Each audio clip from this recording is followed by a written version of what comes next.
पला सब्जी खैर गुलाब चाह सी फकीरां नूं कुछ दियो। आला फड़ 10 रुपए ते आज तो बाद मंगया ना करी।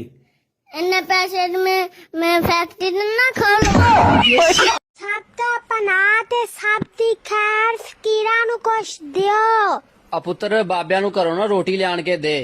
चौधरी साहब हुण तां तुसीं रोटी दे दियोगे ते रात नूं कौन देऊगा? फिर दसो बाबा जी इहदे विच मैं हुण भला की कर सकदा? बेटा बाबे वालियां नूं कोई रोटी पकाउणा नहीं दियो। ਇਹਨੂੰ ਚੀਜ਼ ਤੂੰ ਦਿੱਤੀ ਹੈ? ਨਹੀਂ ਮੈਂ ਤਾਂ ਨਹੀਂ ਦਿੱਤੀ।